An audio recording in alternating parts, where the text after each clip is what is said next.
Szanowni Państwo, zapraszam do zapoznania się z moimi strategiami inwestycyjnymi o nazwie ACE Active. Nowe podejście do asset management. Andrzej Stefaniak. Dane kontaktowe są podane w tle oraz w opisie filmu. Pozdrawiam.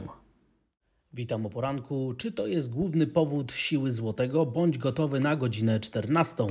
To jest temat przewodni tego wpisu. Na samym początku zachęcam do subskrybowania, dodawania komentarzy i dawania lajków, jeżeli uważacie, że te materiały niosą dla Was jakąś wartość. Zaczynamy. Czy to jest główny powód siły złotego? Bądź gotowy na godzinę 14. Pierwszy wykres pokazuje roczne punkty swapowe i widzimy, jak bardzo silnie rosnąca atrakcyjność złotego pod koniec poprzedniego roku doprowadziła inwestorów zagranicznych do masowego skupowania polskiej waluty. I to, co się teraz dzieje na rynku złotego, a dwa kolejne wykresy pokazują w ujęciu tygodniowym siłę złotego na euro i na dolar złotym. Jak już powiedziałem w poprzednim komentarzu, muszę bazować na wykresach tygodniowych, ponieważ wykresy dzienne albo intradayowe w ogóle praktycznie nic nam nie mówią, natomiast dopiero wykresy w skali tygodniowym zaczynają nam sygnalizować, gdzie mamy kolejne potencjalne ważne poziomy.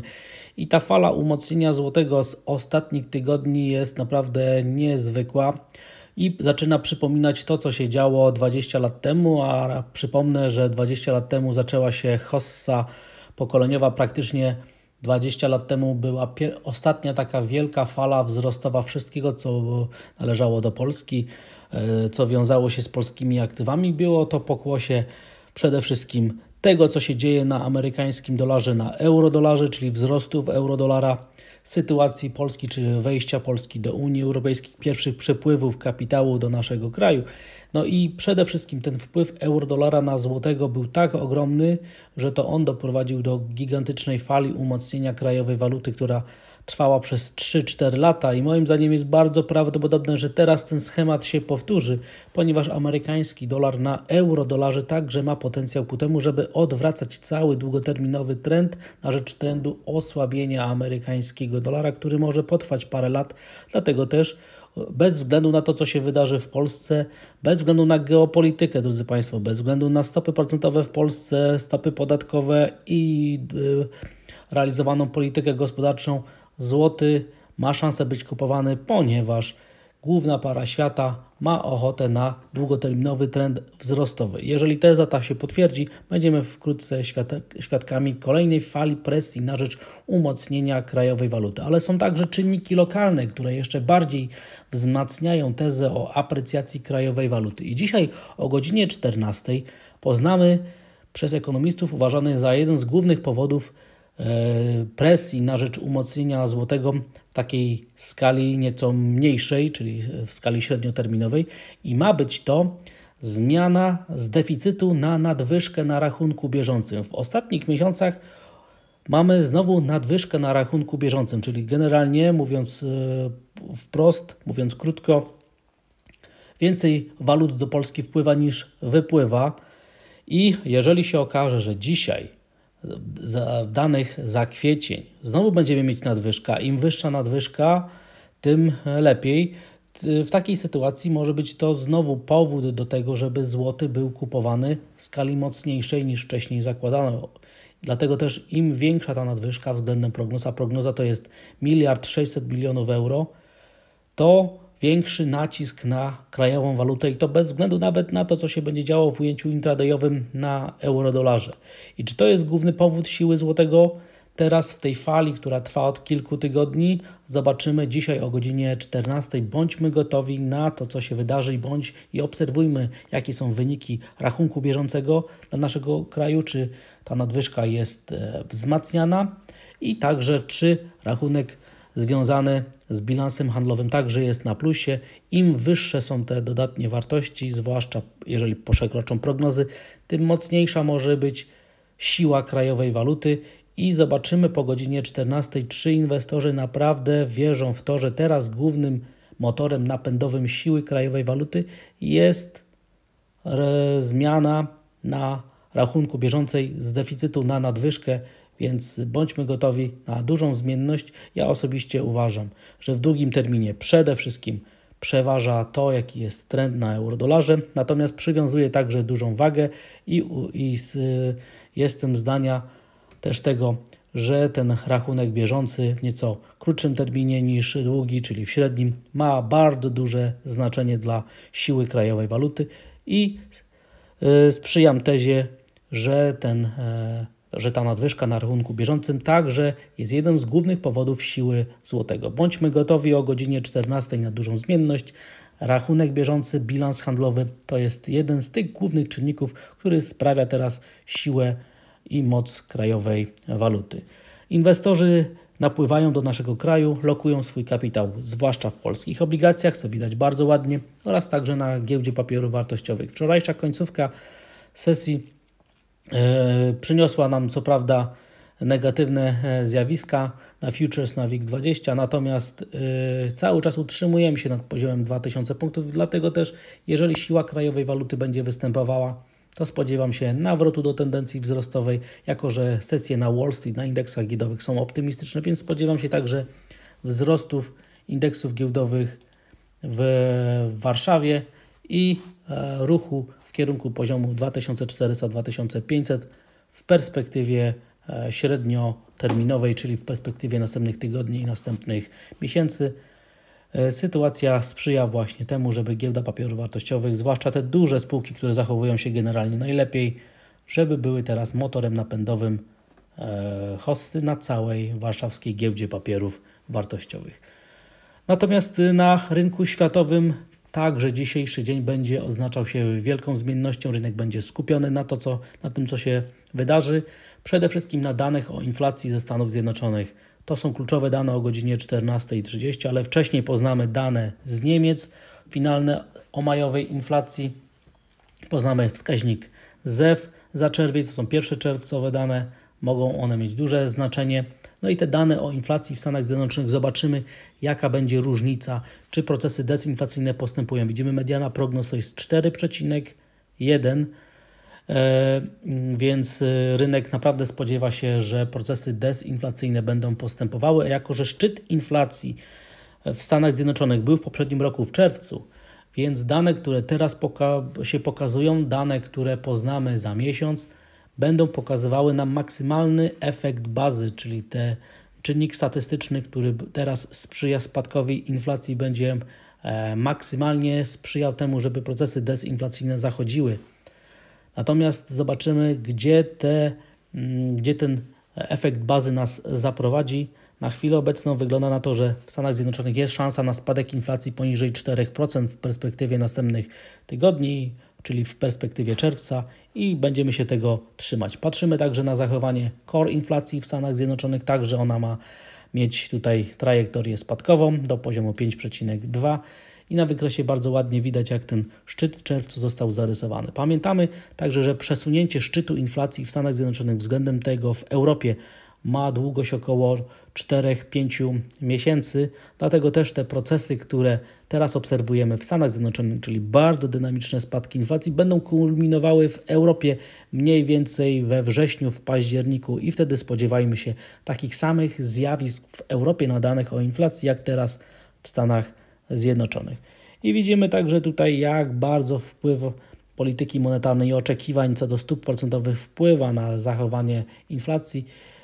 To powiązanie mamy tutaj na tym wykresie, a na następnym, jak bardzo teraz jednak ropa naftowa ma duży wpływ na zachowanie inflacyjne, dlatego też ten czynnik także ma bardzo duży wpływ na to, co się wkrótce będzie działo, a na następnym wykresie jednoznacznie jeszcze raz Państwu pokazuję ten bardzo prosty model, jaki jest wpływ zachowania ropy naftowej na inflację w Stanach Zjednoczonych.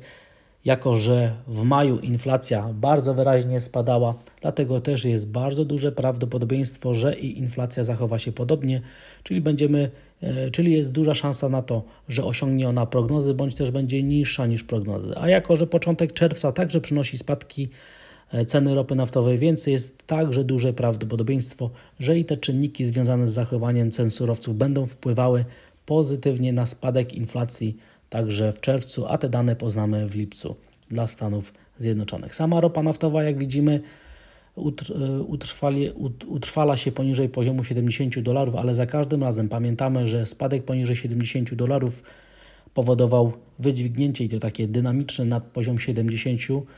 Dlatego też bądźmy gotowi, że taki scenariusz może się powielić, natomiast każdy dalszy spadek z jednej strony będzie sprzyjał temu, żeby procesy inflacyjne były tłumione, ale z drugiej strony będzie świadczył o spadku globalnego popytu. Dlatego też to jest ostrzeżenie dla indeksów giełdowych, o czym będzie za chwilę. Stabilizację widać na cenie złota. Pamiętamy, że złoto jest bardzo wrażliwe na zachowanie amerykańskiego dolara i rentowności, natomiast w przypadku, kiedy amerykański dolar będzie się osłabiał, a rentowności spadały, to w takiej sytuacji złoto może bardzo dynamicznie rosnąć i te dane, które dzisiaj poznamy, mają potencjał ku temu, żeby wywołać zmienność na euro-dolarze, czyli na amerykańskim dolarze, więc także bądźmy gotowi na zmienność na cenie złota. Miedź utrzymuje się nad wsparciem, który jest punktem odniesienia, więc popyt na ryzyko ma także punkt odniesienia i wsparcie i sam amerykański dolar, jak widzimy, inwestorzy, którzy są ankietowani przez Bloomberga, są podzieleni mniej więcej po połowie, czego się spodziewać na dolar indeksie za miesiąc. Dolar indeks walczy o to, żeby zakończyć całą miesięczną korektę dotyczącą umocnienia amerykańskiego dolara. Zobaczymy, co z tego się wykluje, ponieważ jak sam euro-dolar nam pokazuje, jesteśmy bardzo blisko oporów całej tej strefy 20-pipsowej między poziomem 1,08 a 1,0780. Pokonanie poziomu 1,08 po dzisiejszych danych będzie dawało podstawy do odwrócenia tendencji spadkowej na wzrostową w krótkim terminie, nawrotu do tendencji wzrostowej w średnim i w długim terminie i temu, żeby proces osłabienia amerykańskiego dolara rzutował na inne klasy aktywów, także przede wszystkim na rynek złotego. Dlatego też te dzisiejsze dane o inflacji, które będą wpływały na amerykańskiego dolara, pośrednio mają także bardzo duży wpływ na złotego, który także powinien się wtedy dodatkowo umacniać, jeżeli euro-dolar pójdzie w górę. Rentowności cały czas są w miarę stabilne. Im niższa inflacja, tym rentowności powinny być coraz niższe. Amerykańskie papiery powinny być kupowane. Jednak cały czas w tym wypadku pamiętajmy, że kryzys zadłużenia powoduje, że Amerykanie są teraz zmuszeni do większej podaży papierów, stąd też te rentowności są wyciskane, bo inwestorzy chcą zarobić więcej, czyli chcą uzyskać wyższe rentowności. Moim zdaniem ten czynnik będzie wkrótce zamierał, ale na chwilę obecną powoduje, że ta rentowność jest na takich poziomach. No i teraz przejdźmy do indeksów giełdowych, które zachowują się fenomenalnie. Wczorajsza sesja przyniosła nam kolejną falę wzrostową indeksów na Wall Street. Nasdaq, Standard & Poor poszły mocno w górę, więc moim zdaniem jest duża szansa na to, że otworzymy się w Europie na wyraźnych plusach, że amerykańska giełda papierów wartościowych będzie miała potencjał ku dalszemu wzrostowi. Na następnym wykresie widzimy, jakie jest powiązanie indeksu Standard & Poor z obligacjami korporacyjniami w Stanach Zjednoczonych. Natomiast co jest bardzo interesujące, warto sobie zapamiętać ten wykres, który jest w tle pokazujący, jaka jest teraz marża zysku dla spółek tych największych 100 z indeksu Standard & Poor i tych spółek średnich i widzimy, jak bardzo teraz te duże spółki teraz zarabiają coraz więcej. Ta marża zysku rośnie systematycznie z roku na rok, dlatego też taki decoupling zachowania dużych spółek względem średnich i małych występuje z powodu tego, że te duże zarabiają zdecydowanie więcej i widać to na tym wykresie jak na dłoni. Mamy kolejną falę bardzo dynamicznych wzrostów na indeksie giełdowym w Japonii. Wieloletnie maksima stają się znowu faktem. Na wykresie tygodniowym trzeba rozpatrywać wykres indeksu Nikkei. Ta fala wzrostowa jest wprost imponująca. Zapiera dech w piersiach. Pytanie jest, czy to się kiedyś zakończy, kiedyś tak, natomiast na razie nie widać żadnych sygnałów odwrócenia tej tendencji, więc popyt na ryzyko atakuje. Mamy nawet optymizm płynący z Chin, gdzie także indeks stara się rosnąć, więc moim zdaniem tutaj popyt na ryzyko w Europie powinien doprowadzić do wyższego otwarcia na indeksie DAX i kontynuacji próby wyjścia na nowe maksima wszechczasów. Jest bardzo duża szansa, że tak się stanie, a jeżeli euro-dolar pójdzie po dzisiejszych danych w górę, to znowu europejskie spółki będą mieć na fali wzrostów euro lepsze potencjalne warunki do aprecjacji względem indeksów giełdowych w Stanach Zjednoczonych, dlatego też wzrosty euro-dolara będą także sprzyjały lepszemu relatywnemu zachowaniu indeksu DAX względem swoich innych sąsiadów. I na koniec Bitcoin. Bitcoin, który żyje swoimi własnymi problemami, czyli kłopotami giełdy Binance i innych kryptowalut. Dlatego też cały czas jesteśmy w pasie między 25 a 26 tysięcy dolarów.